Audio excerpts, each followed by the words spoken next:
I am continuing my reading. What I'm doing in this series is to read through the entire standard works of the Church of Jesus Christ of Latter-day Saints. This consists of the Bible, the Book of Mormon, the Doctrine and Covenants, and the Pearl of Great Price. I am reading in a chronological order of events, not according to publication or volume, so I will be skipping around a bit as I move along. We are again back to our histories. Now, my last video was in 2 Kings, reading about Josiah's Passover. Got very little detail about it, but we are told that it was greater than any Passover that had ever been held, at least since the time of the judges. We were also reminded of his destroying of all the wickedness, but it was not enough to save Jerusalem, to save the nation. The nation will still be destroyed because they've been too wicked for too long. Now we turn to 2 Chronicles chapter 35, and this will give us a different account of the same events. Josiah and all Judah keep a most solemn Passover, Josiah slain by the Egyptians at Megiddo. Moreover, Josiah kept a Passover unto the Lord in Jerusalem, and they killed the Passover on the 14th day of the first month.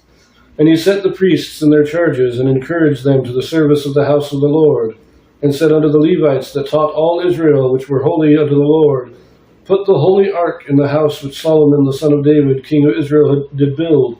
It shall not be a burden upon your shoulders. Serve now the Lord your God and his people Israel.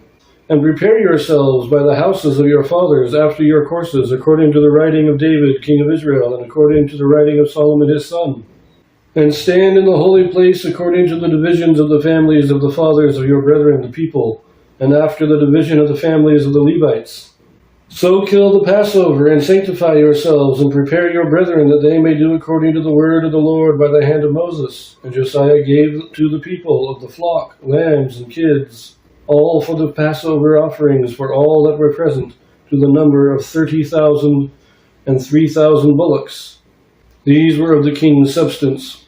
And his princes gave willingly unto the people, to the priests, and to the Levites, Hilkiah and Zechariah and Jehiel, rulers of the house of God, gave unto the priests of the Passover offerings 2,600 small cattle and 300 oxen. Conaniah also, and Shemaiah, and Nethaniel his brethren, and Hashabiah, and Jael, and Jozabad, chief of the Levites, gave unto the Levites for Passover offerings 5,000 small cattle and 500 oxen. So the service was prepared, and the priests stood in their place, and the Levites in their courses, according to the king's commandment. And they killed the Passover, and the priests sprinkled the blood from their hands, and the Levites flayed them. And they removed the burnt offerings, that they might give according to the divisions of the families of the people, to offer unto the Lord, as it is written in the book of Moses. And so did they with the oxen. And they roasted the Passover with fire, according to the ordinance. But the other holy offerings sod they in pots and in cauldrons and in pans, and divided them speedily among all the people. And afterward they made ready for themselves and for the priests, because the priests of the sons of Aaron were busied in offering of burnt offerings and the fat until night. Therefore the Levites prepared for themselves and for the priests, the sons of Aaron. And the singers, the sons of Asaph, were in their place according to the commandment of David, and Asaph, and Heman, and Jeduthun, the king's seer. And the porters waited at every gate. They might not depart from the service, for their brethren the Levites prepared for them. So all the service of the Lord was prepared the same day to keep the Passover, and to offer burnt offerings upon the altar of the Lord, according to the commandment of the king Josiah. And the children of Israel that were present kept the Passover at that time, and the feast of unleavened bread 7 days. And there was no Passover like to that kept in Israel from the days of Samuel the prophet.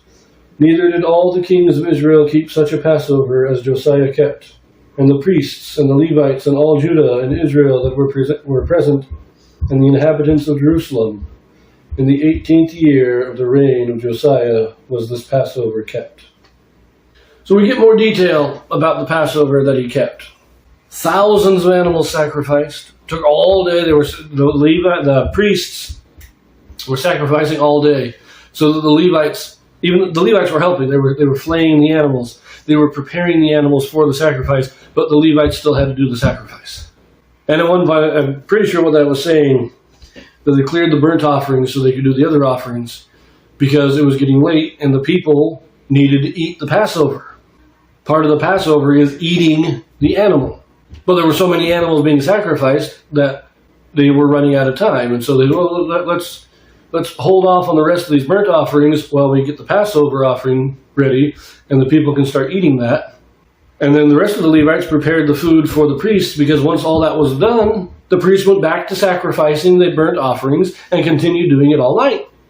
The other thing I will say that I think the reason this is called a greater Passover than that of Hezekiah is that Hezekiah did take a few shortcuts. He cut a few corners in order to get things done fast enough.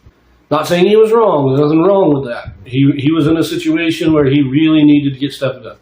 But at the same time, he also did not have the book of Deuteronomy anymore. This missing book that was found by Hilkiah, likely Hezekiah didn't have it, and so he didn't have all the specifics of the law. Josiah did. And Josiah is being very careful to maintain very circumspectly the law.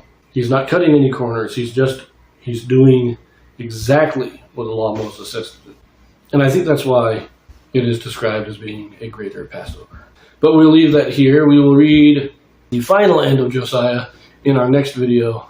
So see you there.